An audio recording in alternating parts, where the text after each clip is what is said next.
кыргыздарга караганда тажиктер 2-3 эсе көп болгон да. Нуртилек Азамов 3 апрель күнү досунун үйүнө дубал куруу үчүн Ашарга барып, тажик жарандарынын таш аткылоосунан башы жарылган. Жараатынан улам окуя кандай болгонун да толук эстей албайт. Тажик жарандары кыргыздардын дубал куруусуна каршы болгон үчүн ушул окуя чыга келген дейт. Досум Ашарга чакырган үйгөчү, үйүнүн дубалын тоскондо ошого барганбыз. Биз дубалды кура баштаганда эле кийин тажиктер дубалды пайдалуу бузуп атканда, андан кийин эле таш уруш башталган. Таш башталганда эле где-то бир 2-3 мүнөттөн кийин эле башыма таш тийген да. Ошол андан кийин Самаркандке больницага барганмын. Самаркандтен бул жакка алып келишти. Ошол кантип эмне болгонун түшүнбөй калдым. Нуртилек менен кошо ооруканага дагы 2 айылдашы жараат алып келген. Бирөөсү тиешелүү медициналык жардамдарды алып ооруканага жатуудан баш тарткан.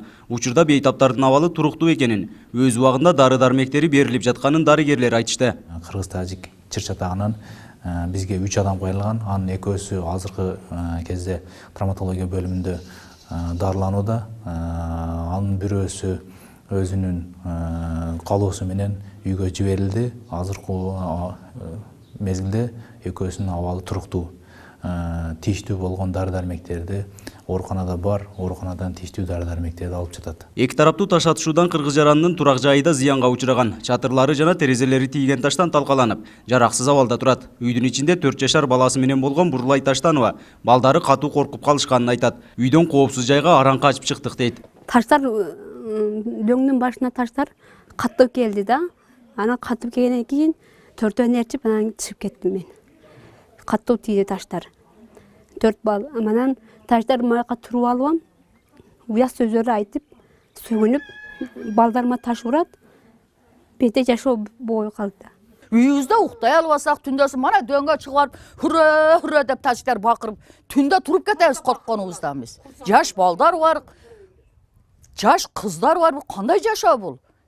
Бизге жер таап берип көчүрөбү, же тажиктен границабызды бөлүп берсиндер. Ошо жумшак креслодо отургандар бөлүп берсин биздин границабызды. Баткен облусунун башчысы чыр-чатактын айынан болгон материалдык зыяндарды эки тараптан түзүлгөн комиссия иликтеп жатканын билдирди. Азырынча зыяндын көлөмү аныктала элек. Чек ара жаңжалы боюнча да сүйлөшүүлөр кызуу жүрүп жатканын айтууда. Мына үйлөрдүн айнеги сынган жерлер бар, машинанын айнеги жаң бар. Олорду азыр эки тараптуу болуп, азыр мен биздин районун акими Салиховго, Баткен районунун акими менен Исфара районунун акими келип, азыр комиссиялар түзүлүп олорду карашып жатат. Баткен району менен Тажикстандын Исфара районунун акимдеринин ортосундагы жолугушууда эки тарап тең бир пикирге келе алышпагандыгын жергиликтүү тургундар билдиришти. Качан гана чек ара толук чечилмейинче мындай жаңжалдар чыга берет. Андыктан тактоо иштерин тездетүү зарыл дешет Үчтөбө айылынын тургундары. Облустук бийлик болсо баары турукташып калганын билдирүүдө. Нургазы Жайнаков, 7 канал, Баткен өкүлчүлүгү.